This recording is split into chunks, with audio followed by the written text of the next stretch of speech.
Persatuan Indonesia. Apa yang orang biasa pikir soal Persatuan Indonesia? Adalah Indonesia yang terdiri dari berbagai macam pulau, suku, budaya, bahasa, yang melebur menjadi satu. Tetapi bagaimana dengan persatuan Indonesia dalam lingkup masyarakat kecil di kehidupan keseharian mereka?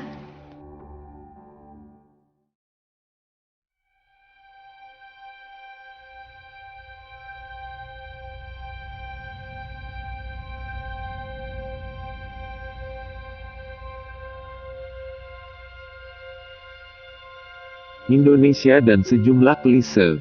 Menulis tentang Indonesia bisa dari banyak sisi. Menulis tentang orang Indonesia lebih banyak lagi sisinya. Negara kita yang berpenduduk 230 juta jiwa mempunyai lebih dari 17.000 pulau, 700 dialek, 1.000 suku, dan 3.000 lebih tarian daerah. Sebenarnya mudah sekali untuk mengetahui tentang kekayaan budaya di Indonesia. Tinggal di Google, lirik Wikipedia, atau intip YouTube. Yang saya tidak tahu, adakah rasa keingintahuan orang Indonesia terhadap budayanya sendiri? Seberapa besar rasa kebanggaan mereka? Dan sejauh mana upaya mereka melindungi budaya semajemuk ini? Tulisan ini diawali oleh kenyataan yang membuat saya tergugah, melihat maraknya intoleransi masyarakat kita terhadap perbedaan. Bukan hanya perbedaan pendapat, politik, asal-usul dan seksualitas, tapi juga, yang paling seru, perbedaan agama. Yang terakhir ini, bagi banyak orang, adalah isu paling krusial, karena Indonesia adalah negara berpenduduk mayoritas Muslim, yang semua hal, mau tidak mau, akan selalu dikaitkan dengan agama. Satai, tulisan ini bukan tentang agama. Saya hanya ingin mengemukakan tentang cara orang kita terjebak dalam klise, bahkan kadang tanpa mengetahuinya. Klise tentang suku. Mama saya berasal dari Yogyakarta dan mempunyai darah biru. Bapak saya anak seorang petani dari Kroya. Gosipnya, perkawinan mereka tidak disetujui oleh keluarga dari sisi mama.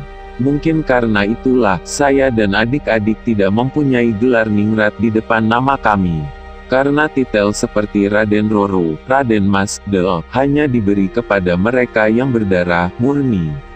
Almarhum Bapak adalah seorang penulis buku, termasuk dalam komunitas inteligensia Indonesia.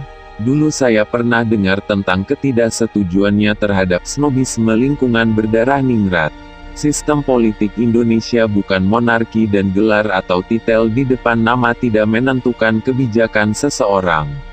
Ternyata jauh sebelum hebohnya fenomena intoleransi akhir-akhir ini, bibitnya sudah ada di dalam diri banyak orang. Hanya saja kita tak menyadarinya. Sering sekali saya mendengar dari tante teman sekolah, dari kenalan keluarga, maupun dari keluarga sendiri, dari sisi mama ada 12 bersaudara, dari bapak 16, tentang keluhan mereka yang terpaksa harus pacaran gelap karena keluarga tidak menyetujui. Permintaan orang tua hampir sama. Orang Jawa diminta menikah dengan wong Jowo tulen. Orang Batak sebisanya menikah dengan marga yang diharapkan keluarganya. Orang Bali yang berkasta tinggi diharapkan mendapat pasangan dengan kasta yang sejajar. Gitu juga, orang beragama Islam diharuskan menikah dengan orang Islam juga. Saya jadi teringat The Last of the Mohicans, film tahun 1992 yang diangkat dari novel The Leatherstocking Tales karangan James Fenimore Cooper tahun 1826. Dalam film itu, penonton bisa melihat 3 orang terakhir dari suku Indian, Mohican. Ending di film tersebut memberi harapan untuk darah Mohican tetap mengalir karena Hawkeye, yang dimainkan oleh Daniel Day-Lewis akan mempunyai anak dari putri kolonel Inggris yang diselamatkannya. Jadi nanti anaknya blasteran dong. Loh, bukannya anak blasteran biasanya cantik dan ganteng juga. Tapi berarti anaknya itu enggak murni berdarah Mohican dong. Benar juga sih, tapi memangnya kenapa kalau enggak murni? Saya yang termasuk kelompok tidak berdarah murni, karena mama menikah dengan bapak yang darahnya cuma merah dan enggak biru, tidak pernah sekalipun merasa kejanggalan dimanapun saya berada. Saya tidak pernah merasa ada sesuatu yang kurang karena nama saya bukan Raden Ayu Anggun Cipta Sasmi. Dan saya tetap murni orang Jawa dan murni hasil cinta kedua orang tua saya. Mungkin makna perkawinan dengan orang dari suku atau kasta yang sama adalah untuk melanjutkan sesuatu tradisi, kemurnian, itu yang jika tidak dijaga akan punah. Tapi dari sisi lain, bukankah perbedaan asal-usul justru merupakan cara untuk memberi kekayaan darah, budaya dan sejarah kepada sang keturunan?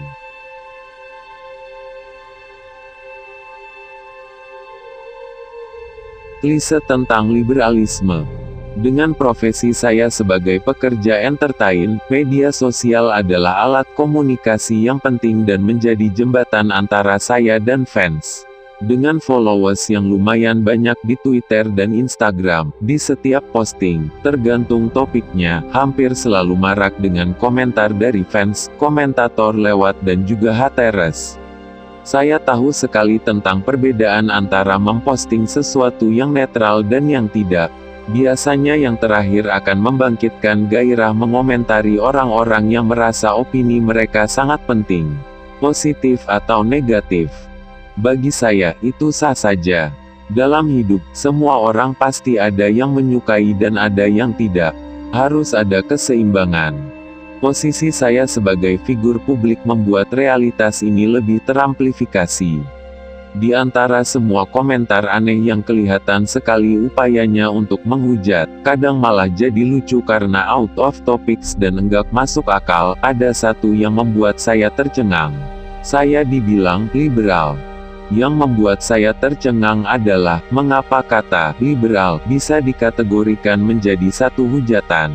Mungkin terjadi kesalahpahaman serius yang tidak pernah dikoreksi sampai sekarang.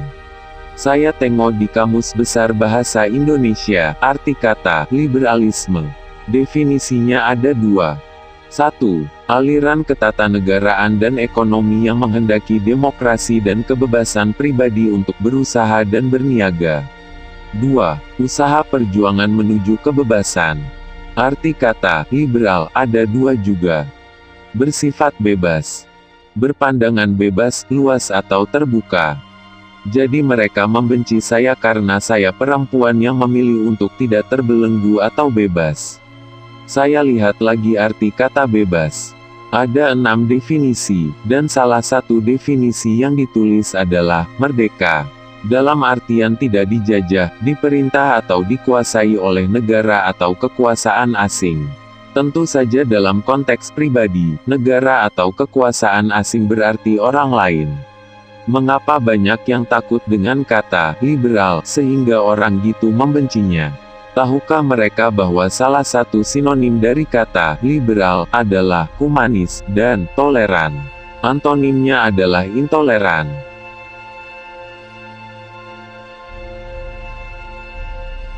Klise tentang orang alim.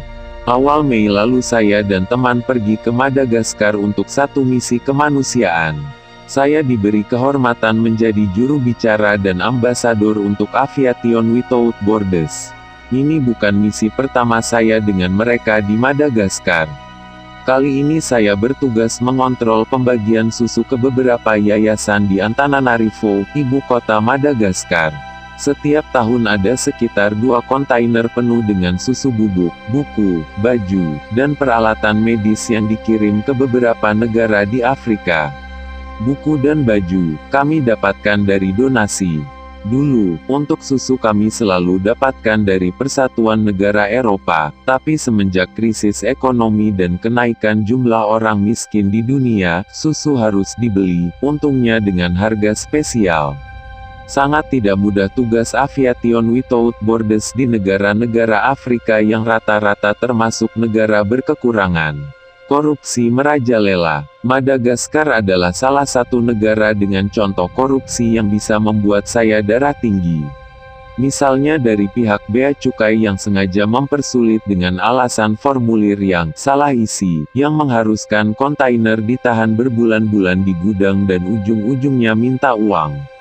Kadang juga orang dari satu yayasan yang ternyata menjual ke pasar gelap, barang-barang yang ditujukan untuk anak-anak yang terlantar. Sekarang setelah beberapa pengalaman buruk, akhirnya kami mempunyai kontak orang yang bisa dipercaya. Dan kebanyakan dari mereka adalah orang-orang religius.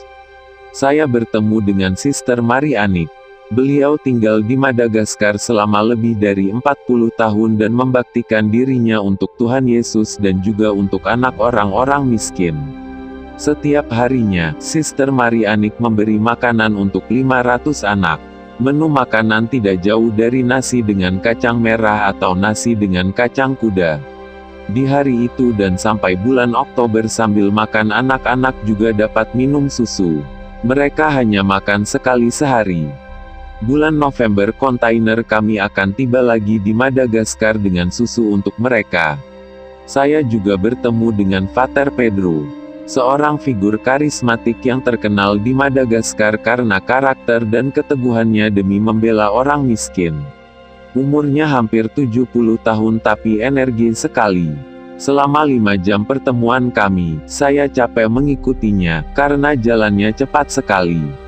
Setelah bertemu dengan mereka, timbul kembali rasa percaya saya pada kebaikan manusia, apalagi dengan kaum religius. Akhir-akhir ini, kata religius punya konotasi yang berbeda dengan yang seharusnya. Banyak orang mengaku beragama tapi tidak beriman. Ada banyak kelompok orang yang sangat vokal, yang perilakunya, mungkin tanpa mereka sadari, malah menodai reputasi agama yang sebenarnya mengajari kasih dan cinta. Dan tentunya saya pun tak pernah lepas dari pertanyaan, agamamu apa? Kadang saya bingung dengan pertanyaan ini.